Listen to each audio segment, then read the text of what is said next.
We're here on the USS Iowa. I've been a member of the volunteer crew for almost 5 years now, and I've taken it upon myself to be the brass refinisher, the restorer of brightwork on the ship. There's a bunch of brass brightwork that I finished up right here. It needed to be done. I had some shop skills, and I made myself available, and I've kind of just taken it on as my task. I just slowly, piece by piece, chip away at making the ship look new and special again.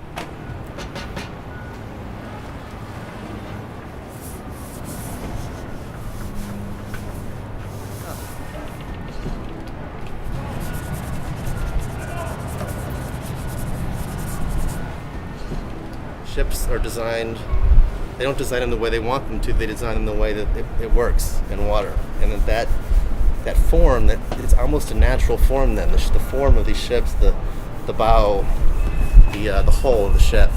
Like with my first, one of the first sculptures I showed at LA Louver, titled Water Resolution, which was a sinking Japanese battleship from World War II, the Yamato, sinking. I really thought at that time our wars were not going well for us. The surge was happening in Iraq, and a sinking battleship just seemed like a fantastic metaphorical image for kind of America's problem at the time.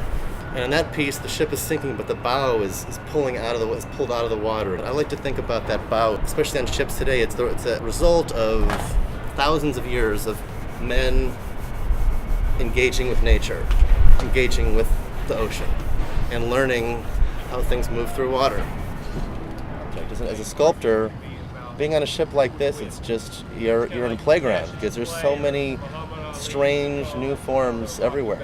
I always try to make forms that are a little unexpected, that are old and kind of obscure or very new and just haven't been seen yet. The ship has so many forms like that on it that are just very specifically made for one purpose, so we've probably never seen that object before.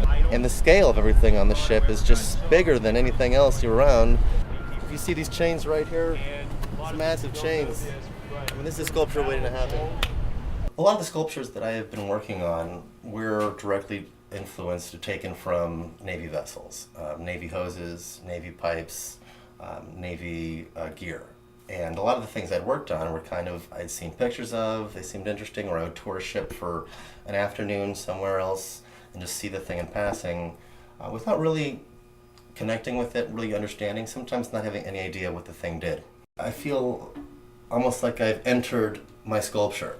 Instead of just working around the things, I found this thing that feels like some of my sculpture that's gigantic, that weighs 50,000 tons, and I get to enter it. In my body, the scale changes, and then the sculpture is massive and around me, but real and loaded with information, loaded with history, loaded with very heavy details, heavy histories.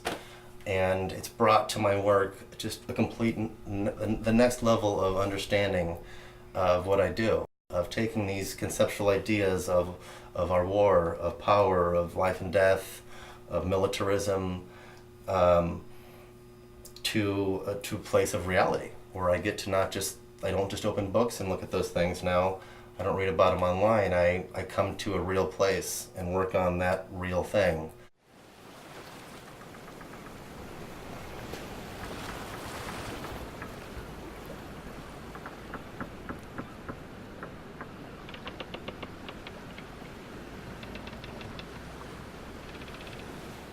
So you have to earn your name here. You can't just bestow upon yourself some kind of title.